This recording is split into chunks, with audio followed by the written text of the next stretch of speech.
जनप्रतिनिधिगण, गुरुजन, आम जनता, छात्र छात्राएं, सबका यहाँ सादर अभिनंदन है।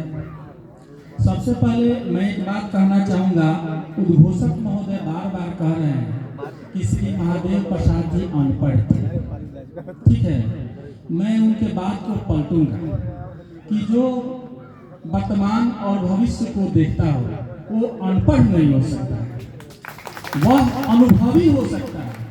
और पढ़े लिखे व्यक्ति को एक ही चीज मात्र देता हुआ है, अनुभव। और वो क्या थे? अनुभवी है। सरकार जब विकलांग को दिव्यांग कह सकती है तो हम क्यों नहीं अनपढ़ को अनुभवी कर सकते हैं। और यहाँ मुख्य अतिथि हमारे यहाँ बैठे हुए हैं और हमारे पूर्व प्रचार भी बैठे हुए अध्यक्ष महोदय। मैं चाहूँगा कि इस धरती से, इस प्रांगण से, इस आसपास के क्षेत्र से पढ़े लिखे आगे बढ़े और यहाँ के विकास के लिए दशा और दिशा को भी निर्देशित किए। इसलिए मैं एक सम्मान देना चाहूँगा इस मिट्टी के लाल को, इस मिट्टी के से तिलक लगाना चाहूँगा, अगर अध्यक्ष महोदय की अनुमति हो तो।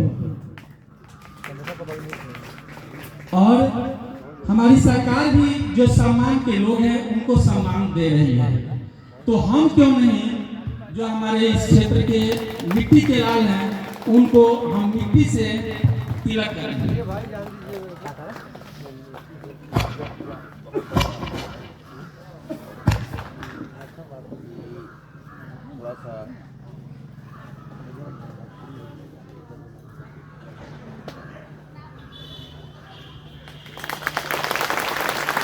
बहुत बहुत आभार हमारे अध्यक्ष महोदय को, जिन्होंने हमारे मन में जो सोच थी इसके लिए आपने सहयोगात्मक किए। और सबसे बड़ी चीज शिक्षा होती है।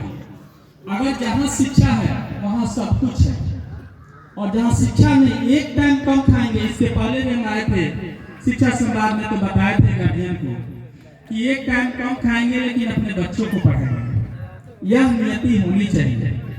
यहाँ पे छात्र छात्राएं बैठे हुए हैं। 15 तारीख को मैंने कहा था कब से कब पढ़ना है, शाम को समय याद है?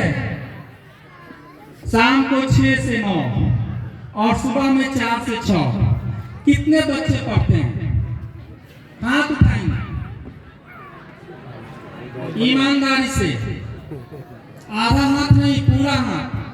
देखो, गर्व से कहो कि हम पढ़ते हैं, और कसम खाओ कि शाम को 6 से लेकर रात को 9 बजे तक पढ़ेंगे, और सुबह में 4 बजे से भोर से लेकर 6 बजे तक पढ़ेंगे। और प्रधानाध्यापक महोदय से मेरा आग्रह रहेगा कि आज के दिन को मल्यार्पण और लोगों को 2 शब्द कहने के मौका ही न दें, अपने बच्चों को भी उसमें सम्मिलित करें। विद्यालय में हर प्रकार की, अनेक प्रकार की प्रतियोगिताएं होती रहती हैं। कुछ प्रतियोगिता का एक दिन निश्चित करें और जो अव्वल आए उसको आज के दिन सम्मानित करें। उससे हमारे आम जनता जो आगंतुक हैं उनके गार्जियन को भी हौसला रहेगा और बच्चों में भी हौसला रहेगा कि हमें पढ़ना है। और उनके सम्मान के साथ साथ उस परिसर में जो अव्वल आए बच्चे, उसको भी सम्मान दें। इस क्षेत्र के लिए गर्व की बात होगी। और शासन, नियम और कानून, सबसे अच्छा लगता है कि इस विद्यालय में नियम है, कानून है, अनुशासन है और बगल में प्रशासन है।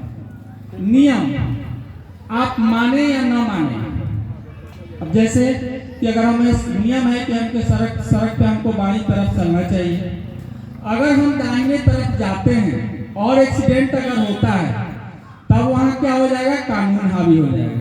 नियम और कानून में यही अंतर है कि नियम हम मानने के लिए बाध्य हैं और बाध्य नहीं भी हैं, लेकिन अगर जैसे नियम को हम तोड़ते हैं तुरंत उस पर क्या हो जाता है? कानून हावी हो जाता है। उसी प्रकार अगर समय को सुनियोजित करके अगर हम नहीं पढ़ेंगे, अपने जीवन को दिशा निर्देशित नहीं करेंगे, तो आगे आने वाले समय में अगर हमसे कुछ भी अगर अव्यवस्था उत्पन्न होने वाली शरारतें अगर होती हैं तो उस पर कानून हावी हो जाता है। इसलिए समय से पढ़ें और कानून रूप से पढ़ें, नियम पूर्वक पढ़ें, सबों का सम्मान करें और अपने जीवन को, इस क्षेत्र को क्या करें, विकास करें। और विकास करने के बाद इस क्षेत्र के विकास में अपनी सहभागिता को बनाएं। यह समाज आपके लिए बहुत कुछ करती है। अगर आप पढ़ते लिखते हैं तो आपकी भी भूमिका होती है कि उसमें क्या करें, समाज को आगे बढ़ाने में, उस व्यवस्था को आगे बढ़ाने में क्या करें, सहयोग करें। और यह महादेव प्रसाद जी का बहुत अमूल्य योगदान है, जो कि उस समय के क्षेत्र में जब कैसा माहौल था, उस माहौल में विद्यालय की स्थापना करना, उसके लिए त्याग करना, यह एक सबसे बड़ी त्याग है। और यहाँ पे बैठे हुए गर्व की बात है कि यहाँ के जो आम जनता है वे भी पढ़े और उनके आने वाली पीढ़ी भी पढ़ रही है, वहाँ से शिक्षा ले रही है। और इस प्रकार से अपने दिशा निर्देशित करें और